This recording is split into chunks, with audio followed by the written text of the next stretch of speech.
Olá, eu sou Renos Vakis, economista sênior do Banco Mundial e seu anfitrião de Acelerando o Desenvolvimento. Ideias para Impacto. Este não é um podcast comum, é uma conversa impulsionada por IA, trazida a você pelo Instituto do Banco Mundial para o Desenvolvimento Econômico, onde desvendamos as pesquisas mais recentes com um objetivo em mente: transformar grandes ideias em impacto no mundo real. Vamos começar. Obrigado pela introdução, Renos.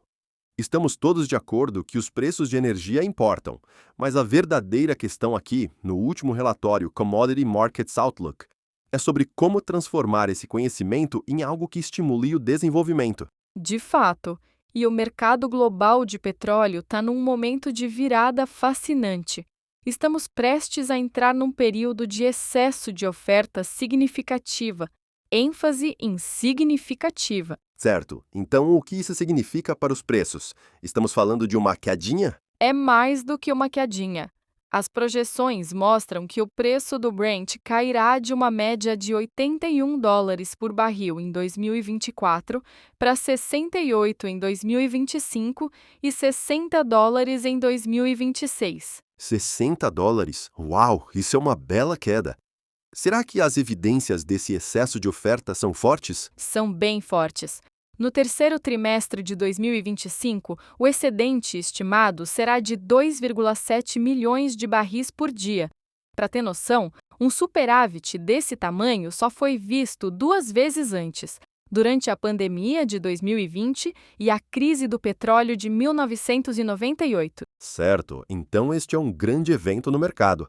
Imagino que não seja causado por um único fator. Você está correto. É uma combinação de oferta e demanda. Do lado da demanda, o crescimento está fraco. A demanda em 2026 deve ser impulsionada pela continuidade do excesso de oferta, pelo crescimento muito fraco da demanda na China e pela contínua e rápida adoção de veículos elétricos e híbridos em nível global. Ah, agora faz sentido. A economia chinesa e a transição para os VEs são duas grandes tendências globais que estão realmente influenciando esse cenário. Exatamente. E, ao mesmo tempo, a oferta está disparando. Estamos vendo um aumento de produção por parte de 8 membros da OPEP Plus e também fortes avanços em países fora da OPEP, o que contribuiu para a queda dos preços do petróleo em 2025. A oferta global de petróleo deverá atingir um novo recorde histórico em 2025. Então temos demanda desacelerando e oferta atingindo níveis recordes. E aqui está a parte que realmente me interessa. O que isso significa para os formuladores de políticas, especialmente nos países que precisam importar todo o seu petróleo? Esse ponto é decisivo. Para esses países importadores de petróleo, preços mais baixos criam espaço. Eles criam oportunidades reais de políticas públicas. Espaço para quê exatamente? Para realocar recursos públicos. Esta é uma oportunidade para reduzir subsídios aos combustíveis que muitas vezes são ineficientes.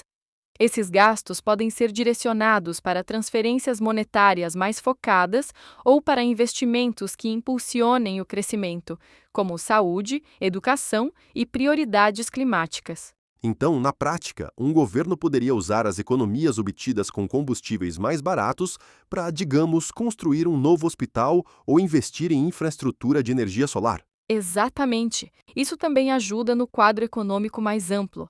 As projeções sugerem que esses preços mais baixos continuarão a apoiar a desinflação global, o que é uma boa notícia para todo mundo. Sabe, sempre que os preços ficam tão voláteis, para cima ou para baixo, a conversa parece sempre voltar ao controle. Por que não tentar simplesmente administrar os preços diretamente? Essa ideia voltou recentemente. Com todas as tensões geopolíticas e as interrupções nas cadeias de suprimentos, há um renovado interesse no que se chamam Acordos Internacionais de Commodities, ou AICs. Então, grupos de países se juntando para manejar a oferta e estabilizar preços. Isso já foi testado antes? Já, e é aqui que a experiência histórica oferece uma lição importante. O histórico desses acordos é fraco. O histórico é fraco? Como assim? A maioria dos acordos sobre commodities que eram focados no café, açúcar, borracha e no estanho acabou, em última instância, colapsando. E em muitos casos, esse colapso, na verdade, aumentou a volatilidade dos preços, ao invés de reduzi-la. Isso é o oposto do que eles queriam. E por que deu errado? Uma contradição dos acordos sobre commodities é que, quando eles impulsionam preços mais altos, esses preços mais elevados incentivam a produção por países que não faziam parte do acordo. Ao mesmo tempo, os consumidores começaram a buscar alternativas. Então, eles criaram exatamente as condições para o próprio fracasso. Exatamente. Por exemplo, o café.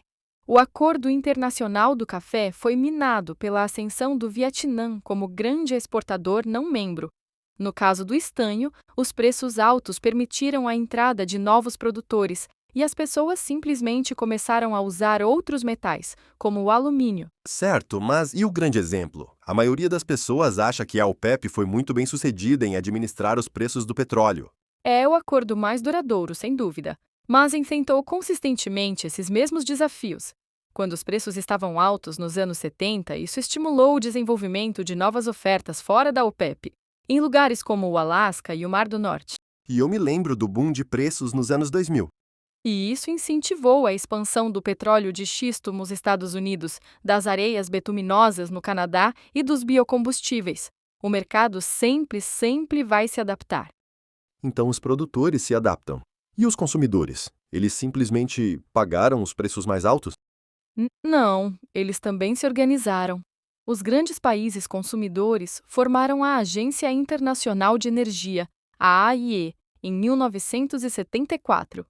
Eles coordenaram suas respostas, criaram reservas de emergência e trabalharam para reduzir a dependência do petróleo importado. Então eles diversificaram suas fontes de energia.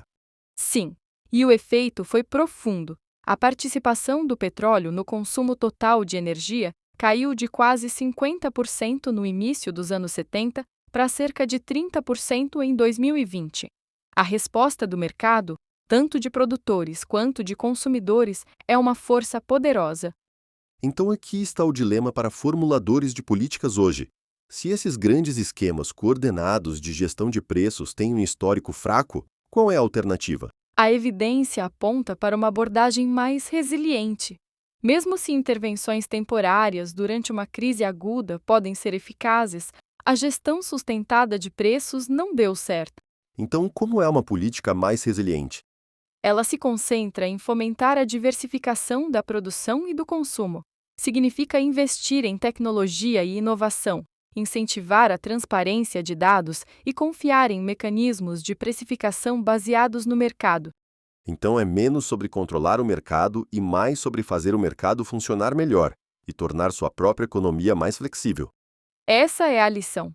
Essas medidas oferecem uma proteção mais duradoura contra a volatilidade dos preços das commodities do que tentativas de controlar diretamente os preços e os mercados. Numa visão mais ampla, dois caminhos claros surgem para os formuladores de políticas. Primeiro, a queda iminente dos preços do petróleo não é apenas uma previsão de mercado. É uma janela de oportunidade para que países importadores de petróleo construam economias mais fortes e sustentáveis. E segundo, as lições da história são claras. A resiliência vem da adaptação e da diversificação, não de tentativas de controlar mercados voláteis. Fomentar a inovação e a transparência do mercado é o caminho mais duradouro. De volta para você, Vênus. Obrigado por se juntar a nós. Você pode encontrar o relatório completo em nosso site. Basta seguir o link na descrição. Assine para ser o primeiro a saber sobre os próximos episódios. E antes de ir, como você planeja colocar em prática o que aprendeu? E que tópicos você gostaria que explorássemos em seguida? Gostaríamos muito de saber. Até lá, adeus.